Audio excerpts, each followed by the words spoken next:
Salute and thank you, NERDSoul. Lay Ill Kid at OneYoungsta holding it down, bringing that StreetGeek and NERDSoul. Like, comment, subscribe, hit the bell. Let's go. Look, we're chilling. We talk about movies, y'all. Oh yeah, you best believe that. We talk about some movies, and we have some special guests that put out a movie. They're gonna put out another movie, and it's called Sirona. I'm gonna introduce you Wesley Clark, Ashlynn Hideman, and Mary Beth Eversole of Sirona. Came out last year. Cool movie. I wanted to introduce y'all to, so I'll throw it to Wesley real quick. Introduce yourself and tell us a little bit about the film from your perspective. Yeah, so my name's Wesley Clark. I wrote and directed and acted in this thing, among a few other things. The film was basically just a little idea that some friends and I kind of were kicking around, and then we said, hey, let's try and make this, let's try and make this reality. A lot of people dream about filmmaking but don't take the steps to make it happen, and we made the attempts without actually knowing what we were getting into. But we pulled it off, and the film is what you see today. We were able to get it from an idea to distribution, and now everyone can see what we were trying to do. Cool. And Ashlynn, you play the titular character. Give me your perspective of the film, how you feel about the film, and maybe kind of how you got involved in it. Yeah, so I play Sirona. Sirona starts at the beginning of the film in this kind of isolated facility. She goes from being this naive and quiet and innocent character, and as she kind of goes through the movie, she becomes this strong and empowered character through all the people she meets. Sirona was so fun to play because she was raised in a facility with no other people around except for this gal who raised her. And it was kind of fun to play with that kind of isolated vibe of not really, Sirona's naive. She doesn't really know much about the outside world. And she gets to kind of go out and explore that with her brother. And what she finds is not really what she expected. She's in danger. She's being hunted. And now she has to fight for her life. And I think it was kind of cool playing a character with superheroes too, because I've never done that before. And I just loved getting to know Sirona's heart and kind of how she feels towards other people, how she helps those around her, and just how much she cares about those she loves, even those that she just met. And I got involved in the film by auditioning. I had actually met Wesley on a different set. I was just a background extra, hanging out, helping the crew. And I had met Wesley that day, and then also our cinematographer, Kyle. And I got told about the project. I was super excited. I got given the sides and auditioned, and I booked the role. All right, cool. Well, I'm glad that worked out. Now, on to Mary Beth. Someone who I didn't believe was in this movie. So Mary Beth sends me the movie. She because we met. You did.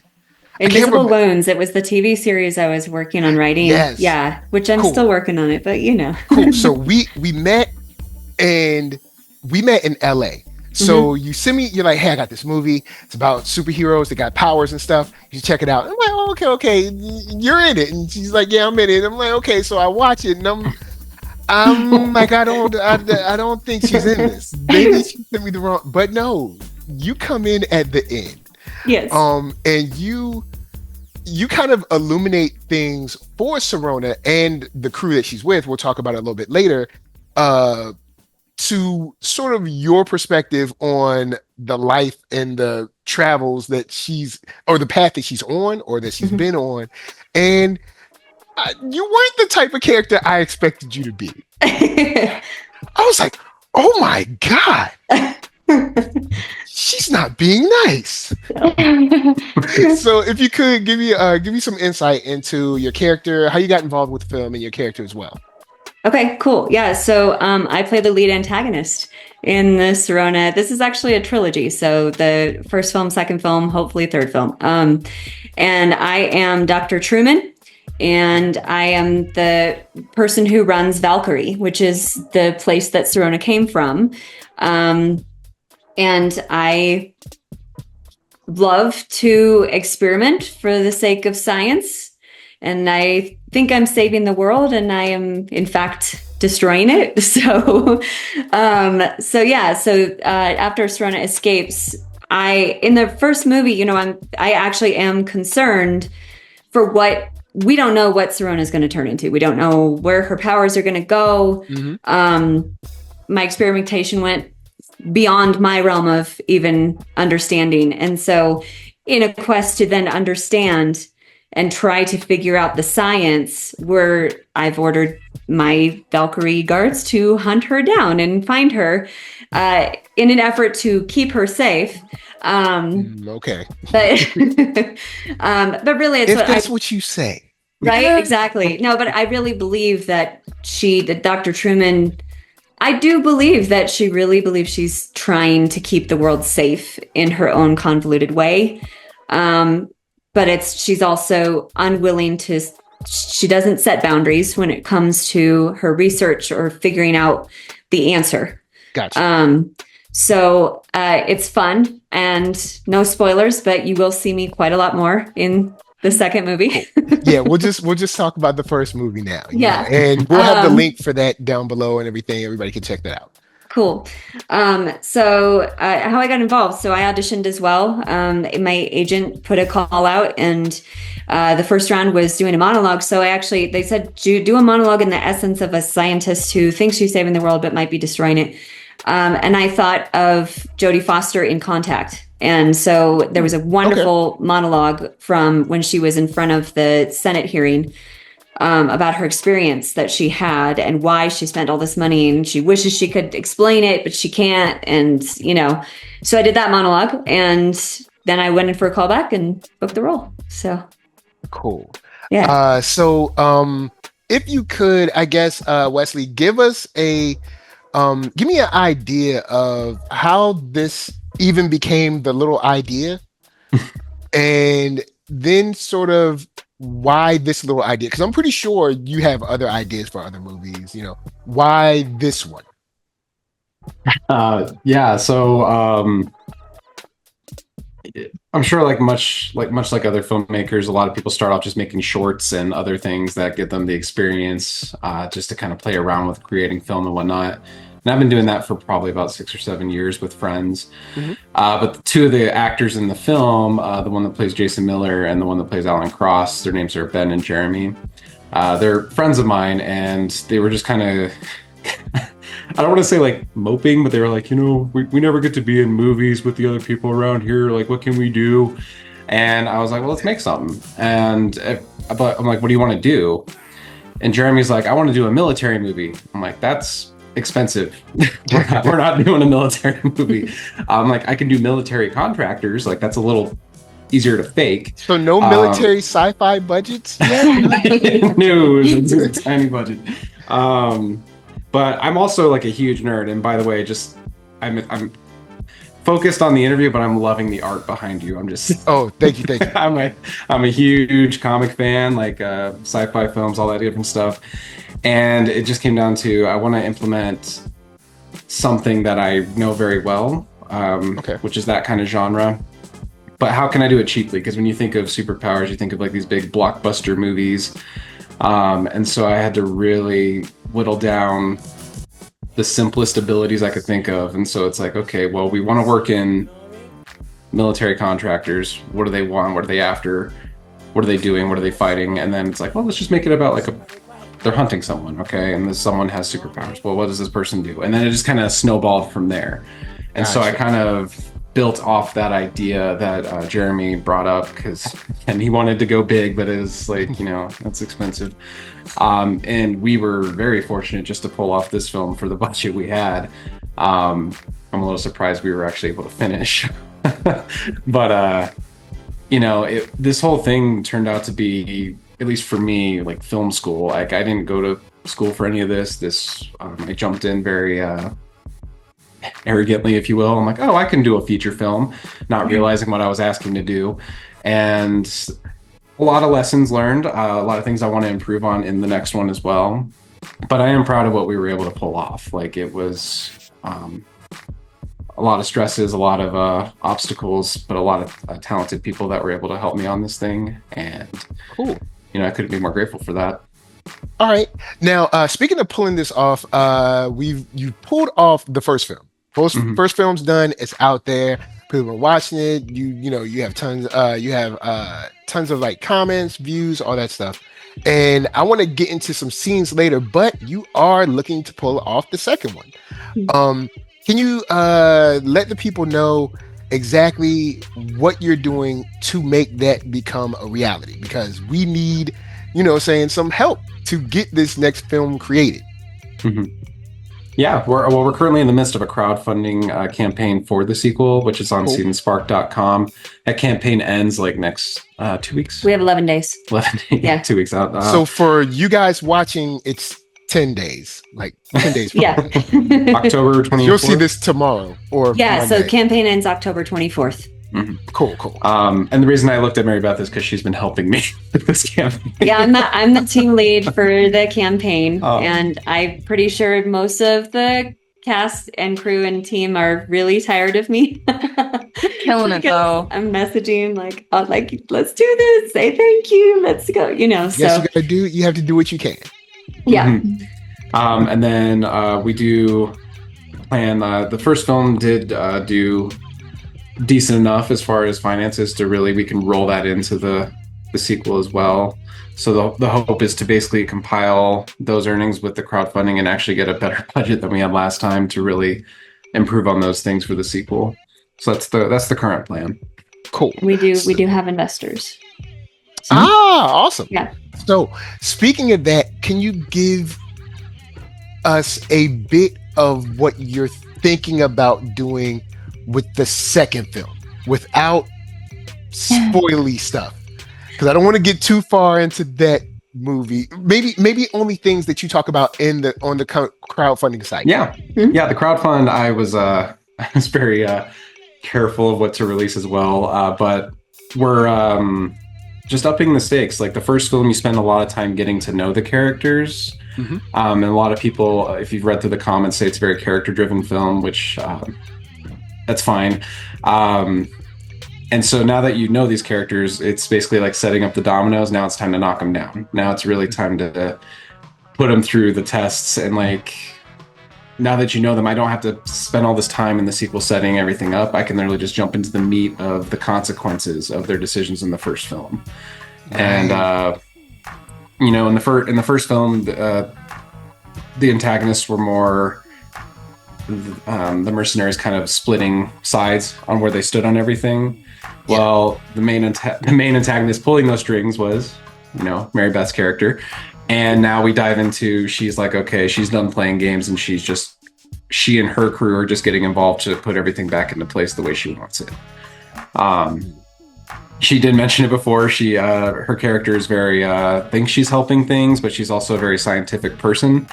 And so the first film, that was an experiment of hers. She was like, oh, well, she's testing a few things that will kind of illuminate too in the sequel as well. But that she realizes that was probably a mistake. And now she really just needs to buckle down and handle things herself. Okay. So, I want to talk about the first film. As far as the direction, you opened up on, because since this is an indie film, and another thing, hey, anyone watching, we always talk about we want new stuff. We always talk about we want indie stuff. We want here's your opportunity. When indie comics come out, indie movies come out, here it is. You say you want it, show it. So, in the opening sequence, you did a good job of making this not seem super indie. Because you have the drone shots, you're out in the woods, you're running around. You're not just like running around the woods for fun, but it opens like it's larger than it is. And Was that the intentional, like kind of like direction up front, or did it kind of happen and you're like, oh, okay, we'll kind of keep rolling with this? Yeah, it was intentional. I do think in hindsight, I should have dialed it back a little because a lot of people don't do research and look into the budget of a film. And a lot of people thought I had more money than I did just by doing it. But at the end of the day, like, if you're going to go for it, go for it. Like, I didn't want to hold myself back from the story I was trying to tell. And, you know, if I'm able to pull off little tricks to make it seem bigger than it is, I wanted to implement that. Because I want people to feel immersed in the world as well. I don't want it to seem cheap, because a lot of people have notions when it comes to indie films that they can be artsy or cheap looking or whatever. And I kind of wanted to show that, I mean, there's plenty of indie films that blow mine out of the water that do that kind of stuff, that, you know, if you don't try it, obviously if you try it and it doesn't look good, dial it back. But we found a balance that made it look at that level. And so, yeah, I wanted to stick with that because at the end of the day, the whole goal, in a couple interviews I've done, people have said, like, well, what were you trying to accomplish with this story? And I was like, I just wanted to make a popcorn flick. Like, I just wanted to make something that you just watch and enjoy. But, you know, and popcorn flicks to me are, again, I'm a huge sci-fi nerd, are those big blockbuster movies. So I was just trying to do what I aspire to be. And so that, yeah, it's a long way of answering. Yeah, we were trying to kind of go for that as best as we could. All right, sticking with that opening sequence, to Ashlynn, Sirona, we meet Sirona on the run. So you're actually in motion. When it comes to a scene like this, was there any, did they set you up first, like, okay, you're going to be doing a lot of running, and, you know, or was it like, oh, you know, no problem, I don't mind tumbling and falling around and, you know, jumping around in the woods, you know, was it a hard transition for you, or were you excited to get out and run around and fall and roll around and duck from, you know, bullets? I mean, fake bullets. Yeah. Yeah, I think it's a little bit of both. We did some stunt training, actually, and I'm pretty active myself before I even started doing this. So that kind of helped. At least I wasn't like huffing and puffing and like dying of an asthma attack. But we did some stunt training. I did learn how to hold a gun properly. We did some stunt training on how to fall properly so we wouldn't get hurt. Because Sirona gets tossed around a lot, and she's constantly falling and tripping and running. And it looks real. You know, I mean, well, you are really falling, but it looks like it really hurts more than it does. That's the goal. So yeah, we were prepped well, and it was kind of fun to practice those falls and make sure with the camera it looked normal. And it's like the same thing with fight choreography. It's like you have to make sure it's believable, but you're not actually getting hurt. So that was kind of fun to play around with, and I'd never really done that in a film before, so it's kind of cool. All right, and further to that, your powers, the way you display your powers, the way you kind of perform it and like exhibit it, was that something that you were coached to do, or did you already kind of have an idea from kind of booking the role, like, oh, okay, I kind of have an idea after seeing the script and everything, how you were going to sort of play off manifesting those powers? Or is that something that you worked with Wesley back and forth on? How did that go? Yeah, Wes and I definitely worked together on that to figure out kind of what that looks like so that it comes across as natural versus like a cheesy force type thing where it's like the power. But it is true. Like, some things look good or sound good on paper, and then once you actually see it on camera, it doesn't look right. So Wes looked at it a bunch of times. Okay, actually, can we do it this way? Can we do it that way? And obviously, I don't have the purple powers coming out of my hand naturally. Are you sure? Yeah, I can really focus on it if I try.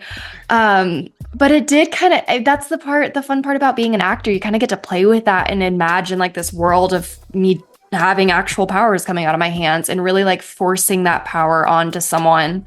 Thank God Sirona's a healer, because I wouldn't be able to do much damage with these hands. But it's just kind of, it's fun to play with. It's like I got to heal a bunch of my castmates, and we we really just played around with it to figure out what looked right and what didn't, and what worked and what didn't, and that's what you see today on the screen. Okay, cool. Mary Beth, in your scene, was this how long was this shoot in your scene? Was this like a one day thing? Yeah. Okay. Last day, I think, right? Because I know, indie filmmakers, Close. out here, like in Virginia, they do, it's like 24-hour film festival or something like that. They give you like an idea and you have to like make a movie in 24 hours, or you have to, I think it has to be like 20 minutes or something like that. So I've seen these shoots where it's like, okay, we've done all of this stuff in a day, but since you have a little more time, well, depending on budget, were you able to do this in a day? So since you were, how many takes was it? Did you just go through, or was it over and over? Was there laughing? Was there, or was it you were able to keep that straight mean? Because you don't come off as a mean person in person, but to like maintain the level of meanness. Maybe she's meaner than Wesley had to look like. No. I'm kidding. She's a very sweet person. When she's all business, she's very business. I'll just say that. Okay. I mean, I do own my own business, so yes.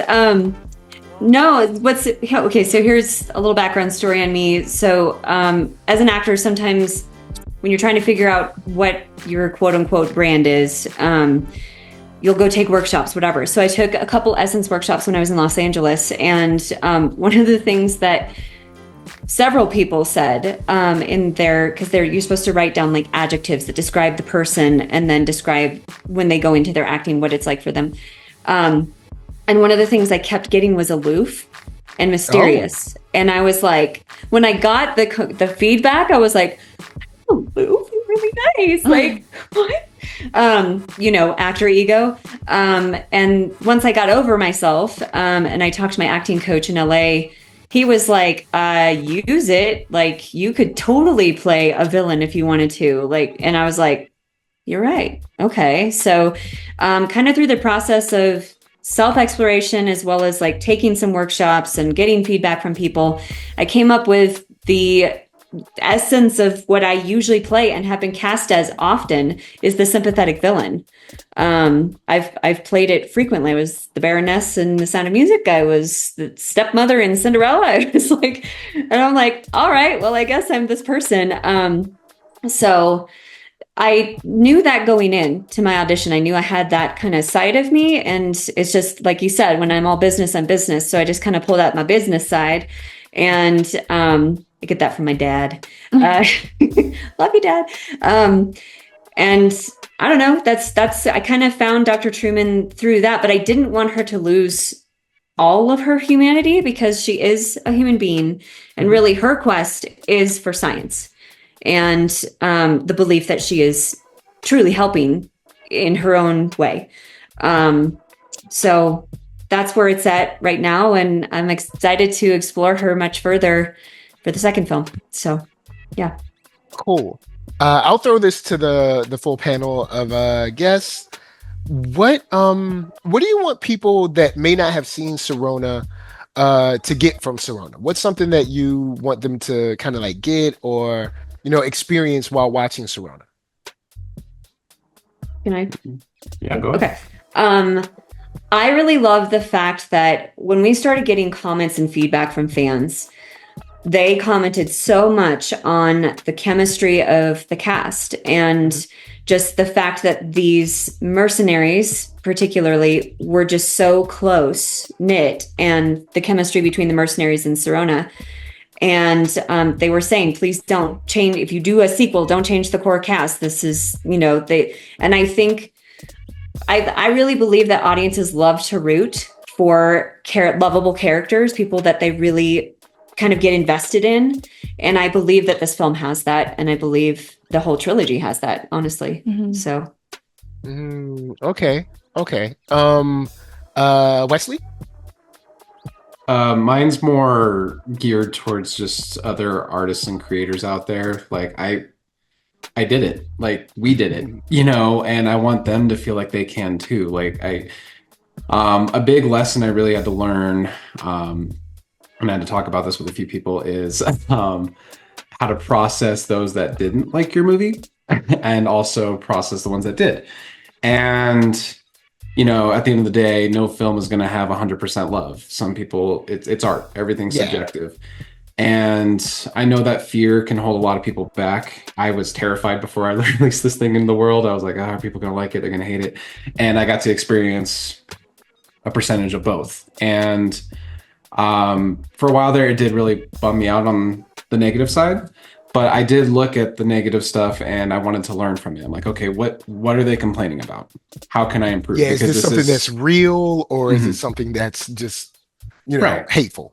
And being this being my first feature film, I always want to improve. For a while there, it may have taken the fight out of me, but I've learned to process it and go, okay, what can I learn? And then I applied the same thing to the good reviews. I'm like, okay, what did work? What are people responding to? What are people not liking? How can I make this better moving forward? And I'm applying all those lessons into the sequel. And I just want that lesson to go out there to other filmmakers that may hear this podcast and know it is scary, but don't let it hold you back. There's a lot of creativity out there, and I'm worried a lot of people hold themselves back just because of that. If I can do it, they can do it. These are super talented actors sitting next to me, and she's doing crazier things than I've ever done. She's been casting some bigger things, so everyone's got to start somewhere, and I want everyone to feel like they can achieve it if they push for it. Cool. Ashlynn?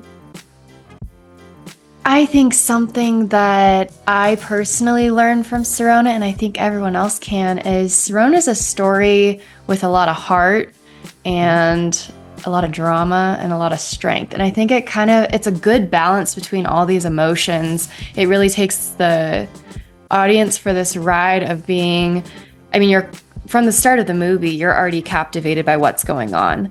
And I think it kind of brings you through this whole journey of love and life and reality and action and drama and things that just are bigger than this world, but also so real to people. And something that I kind of learned from Sirona myself and Sirona the character is coming from somewhere very small and isolated and kind of breaking out of your comfort zone. It's kind of like a good way to picture life, and like going out, kind of jumping in the deep end, experiencing life and really just giving it your all.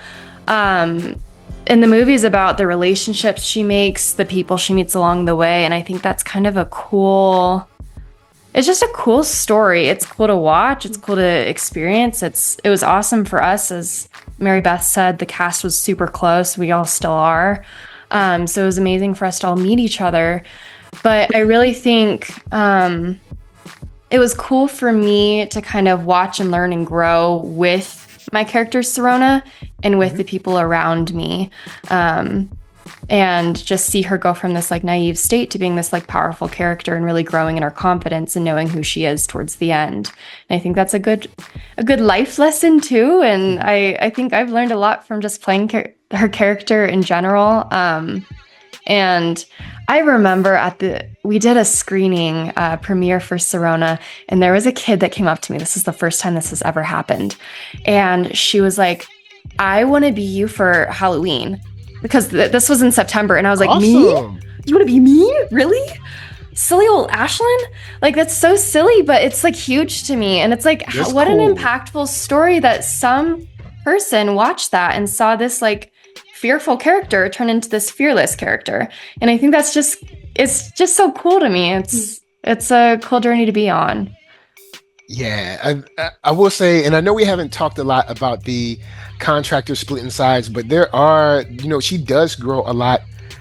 And also with their input, not like they're forcing it on her, but she reasons out kind of like what she's going through. She lost her brother, and the contractors are starting to figure out that maybe we're not the best guys right now. Mm-hmm. Between The contractors kind of split. Then you have an issue with, maybe the contractor's not staying together anymore. There's a contractor that wants to leave.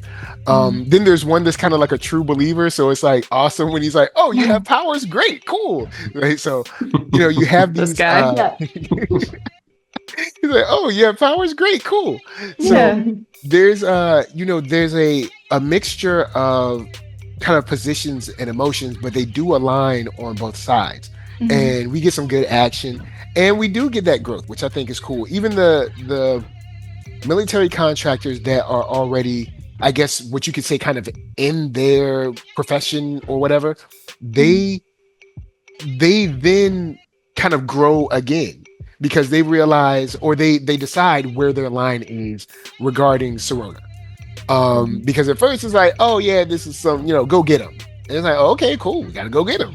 And then when you get the person, you're like, "Oh, well, I don't know. This person doesn't seem that dangerous." And then we kind of unfold on that. So I thought that was cool. But after watching the film, I was like, "All right, yeah, when's the next one coming?" And Everyone's question. Yeah. I wanted to see kind of, because I understand, it's not, we don't have Warner Brothers budgets or Disney budgets or Viacom or NBC or whatever, so we can't just like green light anything out of nothing.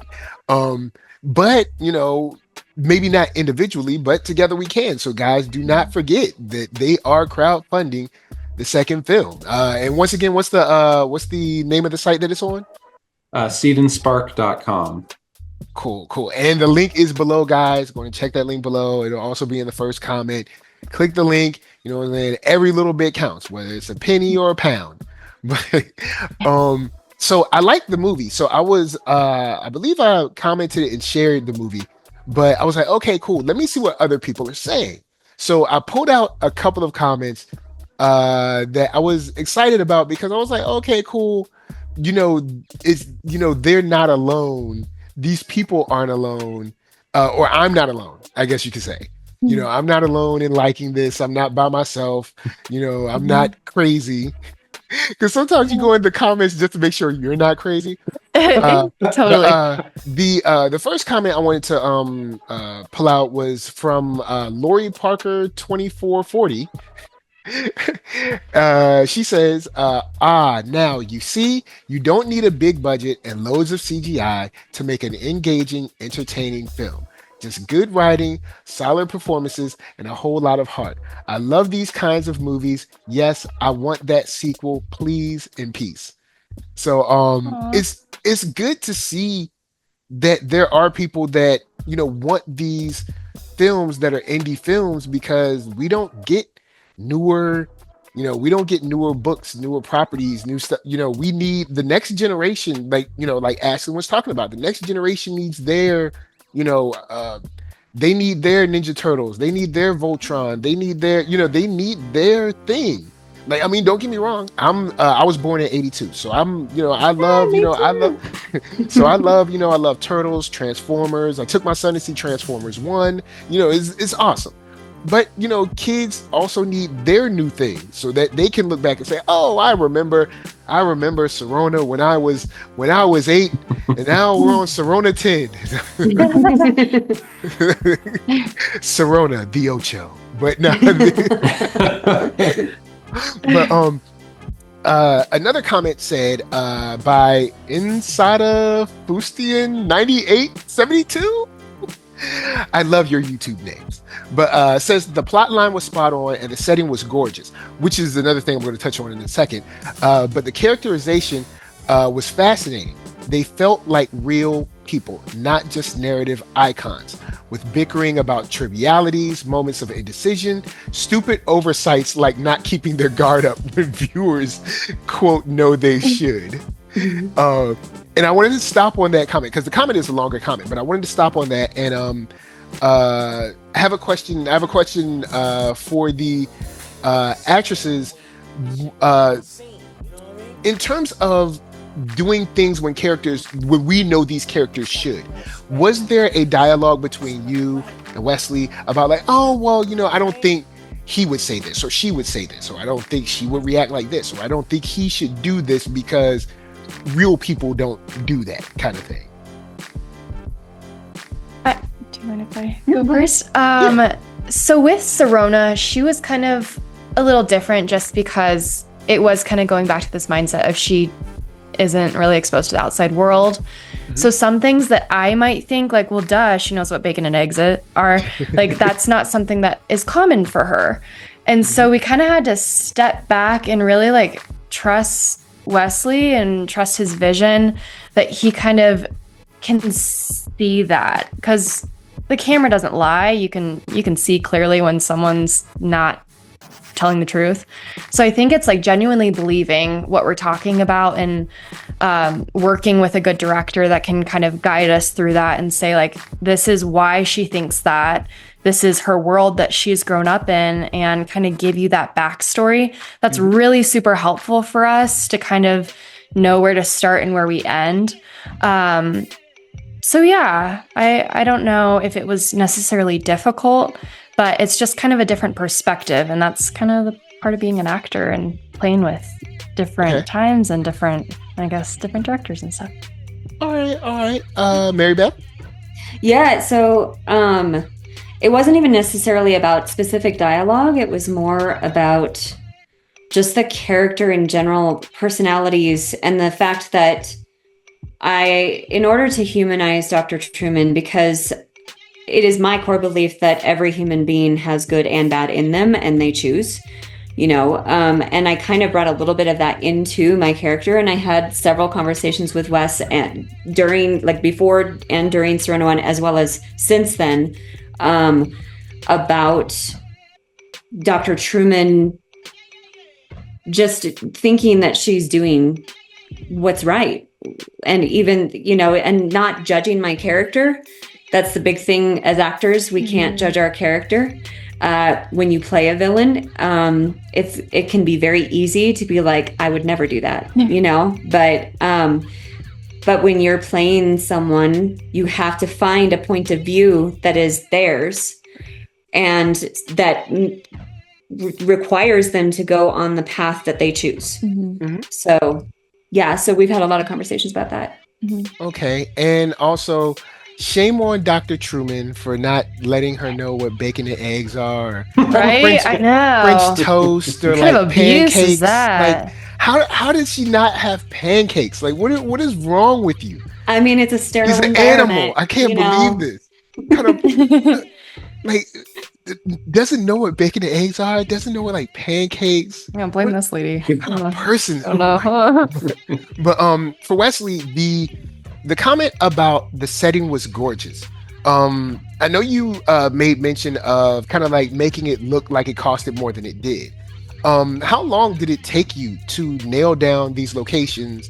Or did you kind of already know up front sort of how you wanted the film to flow? Because you did get a lot of places that seemed natural for the flow of the story. It wasn't a situation where you were here and then the story jumps to somewhere in the city and we're like, why are we here? But okay. Yeah.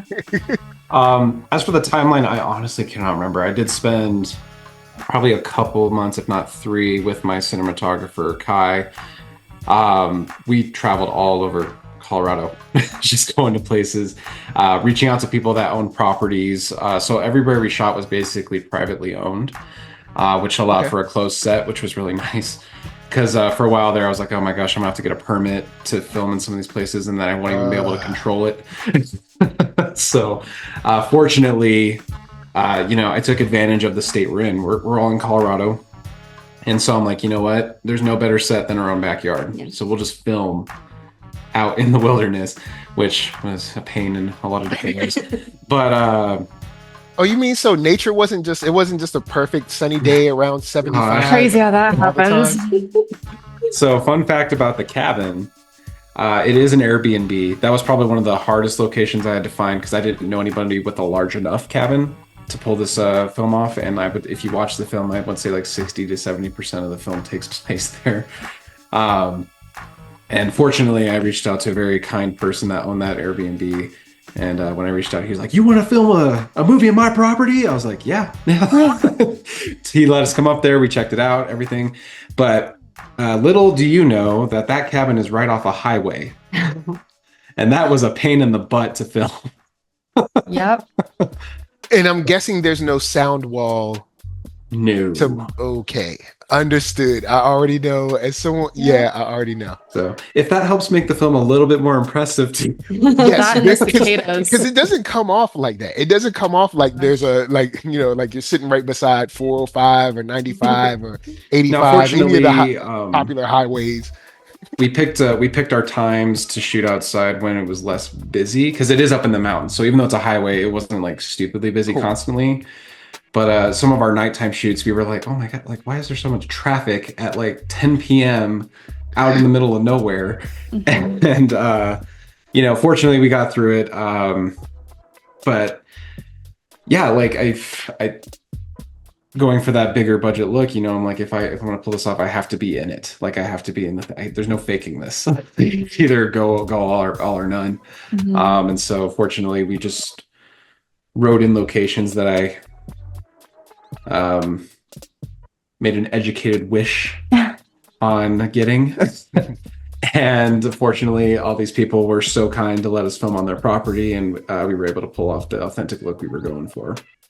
All right. Yeah, and I think I'll end off on the authentic and the genuine, because that comment that I mentioned before continues on talking about Sirona, saying the coming of age bloom for Sirona struck me as genuine and heartfelt for someone raised in a protected lab environment all her life.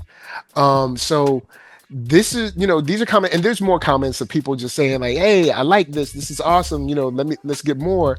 I know it's more work, but hey, you don't have to shoot everything. Hey, you could do a couple of light novels, a comic book or two, a short, just put more work on your plate. No problem. Go on ahead. Yeah, he's so free right now. Lots of free time. He has nothing else to do. But no, but I wanted to just say thank you from a viewer standpoint, because it's rare that we as viewers get a chance to say thank you, sort of, I guess, digitally in person, besides commenting, because this is something that was cool that I watched and I enjoyed. Like sometimes you watch some things and you're like, I wish I could have got that hour back.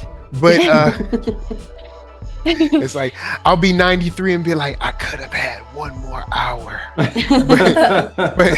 but no, I enjoyed it. I had fun and I want to see more. So I just wanted to say thank you guys for, and I mean, of course, everyone else. Maybe not so much the guys that were trying to take Sirona out, but but no, seriously, thank you guys for some more cool stuff that we get to watch and we get to enjoy. Like I said, whether it's a light novel, graphic novel, full-on novel, whether you're writing The Stand or you're writing like a little blog, or whether you're doing shorts, just thank you for making this, because it is something cool. It's something new for us to watch, and we get to enjoy it, and we didn't really have to do anything but sit in front of YouTube for a second. So seriously, that's cool, and I enjoyed it a lot, from the casting standpoint to the characterizations of those people, especially when it comes to the schisms inside of the cabin, and then also the locations not looking cheap, even opening up with that like vast forest. I don't know, you might have shot it in like a small, but it seemed like you were in this vast forest, especially when you were behind this, I guess it was like an old dead tree that had fallen over, but like the root system had they took cover behind it when they were shooting. I was like, oh man, how'd they find that? Like they must have been like walking around the woods for a while to find that. So unless it's something that's like, oh, we go hiking all the time. That tree's been dead for years. But no, honestly, very cool. Thank you for your time. Thank you for the work that you guys put into this. So what I'll do is I'll throw it over to Mary Beth, and we can go Mary Beth right down the line. Some final thoughts, and of course, shout out where we can go support the second film once again. Cool. Okay. Final thoughts are, we could use your help. So yeah, we want this world to continue. I deep to my core believe in this universe that Wes has created, and I think it could go all sorts of directions. We would love to get the full trilogy out, but right now we're focused on the second film and we're fundraising for it. So we need the help with that right now, and hoping to shoot it in 2025 that's our hope. So yeah. So as far as the link, I know you'll drop it, but again, it's Seed and Spark. The name of the sequel is Sirona, Valkyrie's Shadow. And those are my thoughts. Ooh, cool. Go ahead. Yeah, and I just want to say, piggybacking off of you, Mary Beth, just saying thank you so much to everyone who has supported this small film that's now become kind of a bigger film than we thought. And I'm just so grateful to have been a part of it. And I think it's really cool to have such wonderful fans that love the characters, love the story.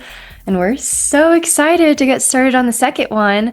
But yes, we do need your help. So anything small and big helps. But yeah, we're super excited to bring the second one to everyone. Yeah.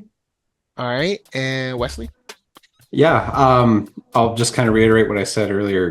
Just I'm a creator that's dreaming big. And so this is me trying to push for that along with other people that have the same aspirations to make film. And I want to encourage anyone that's listening to us to pursue your stuff. I know it sounds like a cliche, but it's not going to happen if you don't try. And surround yourself with good people that will help you push yourself and, be creative. Because like you, I want to see other stuff that I never thought of, experience these new stories and ideas that people got. Yeah. So don't hold yourself back, just push for it. All right. So guys, you got it. Seed and Spark. The link is down below. So look, take your time, but not too much time because it's over on the 24th. And it's Sirona, Valkyrie, what? Valkyrie's Shadow. Ooh. It just sounds cool, guys. Come on now. Right. Let's make this happen. Valkyrie Shadow. It's like, come on, man. But from me, final thoughts, guys. Thank you a lot for making this. I know it was probably tons of pains in the butts to do this. I can only imagine. For someone who's only done shorts, I can imagine. But on the creator side, guys, he's right. Go out there, make it. Just go make it. Even for someone like me, I'm writing a book. People that watch the show have heard me mention the book. Just start with one scene. Write that scene, then write another scene. Now, once you write all the scenes, give it to someone who's going to edit it. They're going to tear it apart, but you'll rewrite it. Seriously. Oh, excuse me. But seriously, with that said, thank you for coming through. Thank you guys for watching. Support the movie. Like, share, comment, all that stuff. Let them know that you love the film. And until next time, this is just us to you saying, do not grow someone in a lab. Do not hunt them down if they have powers. And also, if they do have powers and they're being hunted, help them out. And until next time, peace.